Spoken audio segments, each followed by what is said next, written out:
तो 36,000 करोड़ के घोटाले, नान घोटाले का जिन एक बार फिर बाहर आया। इस जिन को लेकर आए मंत्री रहे राजेश मूणत। उन्होंने बहुत सारे फैक्ट कैमरे के सामने कहे हैं, लेकिन अचरज की बात यह है कि कांग्रेस के संचार विभाग ने राजेश मूणत के बड़े बड़े फैक्ट को इग्नोर कर दिया है। कांग्रेस के संचार विभाग ने जो बातें लिखी हैं, Aishwarya residency CM madam doctor Raman Singh की जो बातें उन्होंने लिखी है, वो साल 2018 के पहले भी कांग्रेस कहती रही है। तो आप सब जब ये शो देख रहे हैं, राजेश मूणत के फैक्ट को जब हमने अपने शब्दों के में बता दिया है, और राजेश मूणत साहब का जो प्रेस कॉन्फ्रेंस है उसकी लिंक हमने डिस्क्रिप्शन में डाल रखी है, आप सब भी देखिए कि कैसे मंत्री रहे राजेश मूणत छत्तीसगढ़ सरकार पर हमलावर रहे और फुल फॉर्म में नजर आए। बतौर कांग्रेस अध्यक्ष भूपेश बघेल नान घोटाला को लेकर भारी आक्रामक रहे हैं, और बाकायदा बतौर मुख्यमंत्री उन्होंने प्रधानमंत्री नरेंद्र दामोदर दास मोदी को चिट्ठी लिखी नान घोटाला की जांच को लेकर। लेकिन यह आक्रामकता सिर्फ कैमरों के सामने रही। बाद में हुआ यह है कि मुख्य आरोपी रहे आईएएस अनिल टुटेजा और आईएएस आलोक शुक्ला छत्तीसगढ़ सरकार में अहम फैसले ले रहे हैं। तो इस तरह का आरोप है मंत्री रहे राजेश मूणत का। नान घोटाला के समय एक गाना बजता था, और यह गाना लिखा और गाया था एक पत्रकार ने। गाना था ओ दारू वाले बाबा, ओ चाउर वाले बाबा।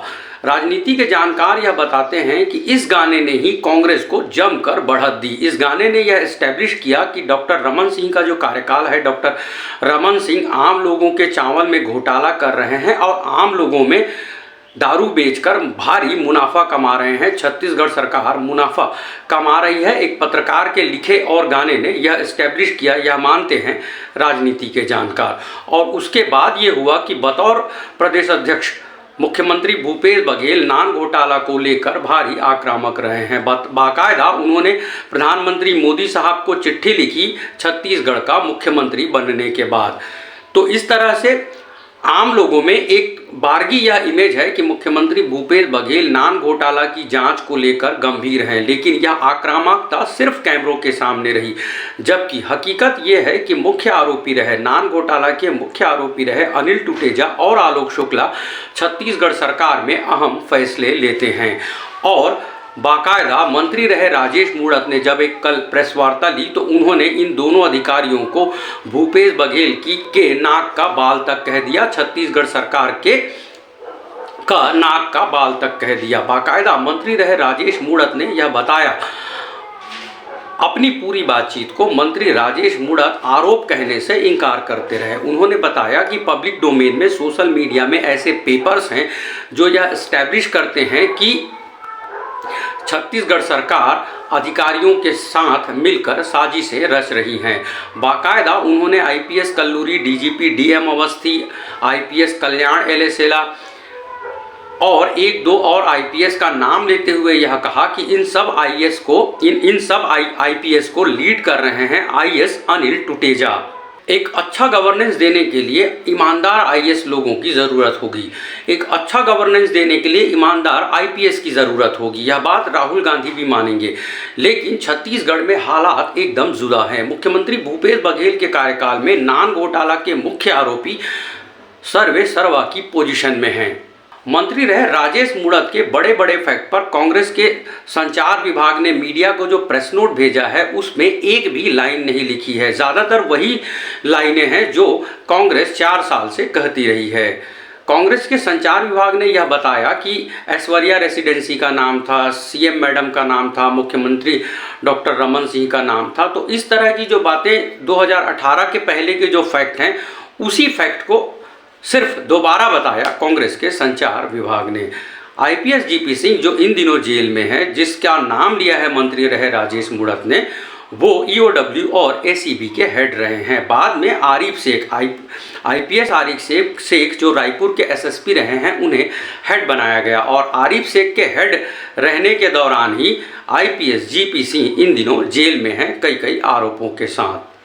कैमरों के सामने मंत्री रहे राजेश मूणत ने जो कहानियां बताई हैं, राजेश मूणत के मुख से जो कहानी निकली है उसके मुताबिक चूंकि आईपीएस जीपी सिंह ने एसीबी और ईओडब्ल्यू का चीफ रहते हुए मुख्यमंत्री डॉक्टर रमन सिंह और उनके परिवार को लोगों को नहीं फंसाया, इसलिए उन्हें इस तरह सजा दी गई, उन्हें कई कई मामलों में फंसा दिया गया और वो इन दिनों जेल में है। आईपीएस जीपी सिंह साहब सुप्रीम कोर्ट के सामने एक अर्जी लगा चुके हैं और उस अर्जी में भी कुछ जो फैक्ट हैं वो इशारा करते हैं कि छत्तीसगढ़ सरकार आईएएस और आईपीएस के साथ मिलकर साजिश करने के काम में लगी हुई है।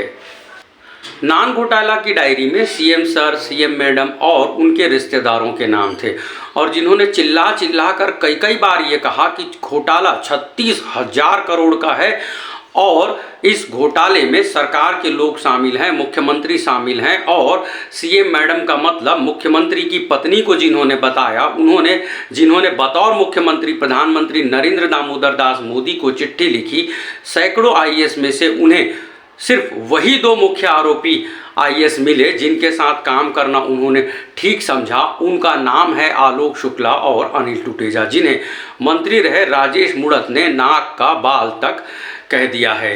तो मुख्य आरोपी रहे आईएएस आलोक शुक्ला और आईएएस अनिल टूटेजा यदि गुड गवर्नेंस ही दे रहे होते तब बात कुछ और होती, लेकिन ईडी के पेपर्स जो सुप्रीम कोर्ट में है, सॉलिसिटर जनरल की जो बात है और जीपी सिंह साहब ने अपने वकील के जरिए जो सुप्रीम कोर्ट में पेपर्स दिए हैं, वो सब पेपर्स यह बताते हैं कि आईएएस जो लीड कर रहे हैं आईपीएस को, जो चैटिंग है जिसे सबूत माना जाता है, व्हाट्सएप चैटिंग को सारी अदालतें सबूत के तौर पर मान्यता दे चुकी हैं, तो वो आईएएस और आईपीएस की चैटिंग यह बताती है कि वो गुड गवर्नेंस का हिस्सा नहीं है ना कमाल की बात छत्तीसगढ़ सरकार के कार्यकाल में, जिसने नारा दिया है गढ़बो नवा छत्तीसगढ़ का।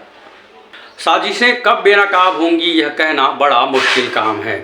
बतौर मुख्यमंत्री भूपेश बघेल का एक बयान यह भी है कि बिलासपुर हाईकोर्ट के स्टे के चलते ही यह जांच रुक गई है। तो राजनीति के जानकार यह मानते हैं कि राजनीति में सबसे अच्छा खेल है नूरा कुश्ती का। क्या यह संभव है कि बिलासपुर हाईकोर्ट के स्टे के चलते ही नान घोटाला की जांच अटक गई या रुक गई? मुख्यमंत्री भूपेश बघेल जिन्हें आरोपी माना करते थे, मुख्य आरोपी माना करते थे, 32 लोगों के नाम का कागज लेकर जो मुख्यमंत्री भूपेश बघेल भाषण किया करते थे, तो वो जो नाम है वो क्या जेल से बाहर इसलिए हैं कि बिलासपुर हाई कोर्ट का स्टे है? क्या यह संभव है कि यदि किसी स्टे के चलते कोई सरकार चाहे और सिर्फ स्टे के चलते कोई आदमी जेल से बच सकता है? यह हमारा सवाल है पहला। और हमारा राजेश मूणत के मुख से जो कई कई कहानियां निकली, उनमें एक कहानी थी सेक्स सीडी कांड की। राजेश मूणत ने याद करते हुए यह बताया कि आप सब याद करिए कि कैसे मेरा सेक्स सीडी कांड, मेरे नाम का फर्जी सेक्स सीडी कांड आया था और लहराने के आरोपी हैं भूपेश बघेल। तो जो मुख्य आरोपी हैं सेक्स सीडी कांड में, उन्होंने मुख्यमंत्री बनने के बाद सबसे पहला काम ये किया कि उन्होंने सीबीआई को बैन कर दिया छत्तीसगढ़ में। दैनिक भास्कर अखबार की रिपोर्ट यह बताती है कि जिस सीबीआई को छत्तीसगढ़ में कभी बैन किया गया था, उस सीबीआई ने इन्हीं दिनों रेल टिकट के एक एजेंट को पर्सनल आईडी से टिकट बेचने के आरोप में सीबीआई ने अरेस्ट किया है। तो आप सब याद कीजिए नूरा कुश्ती को, आप सब याद कीजिए मुख्य आरोपी आईएएस अनिल टूटेजा को, मुख्य आरोपी आईएएस आलोक शुक्ला को, और मुझे दीजिए इजाज़त।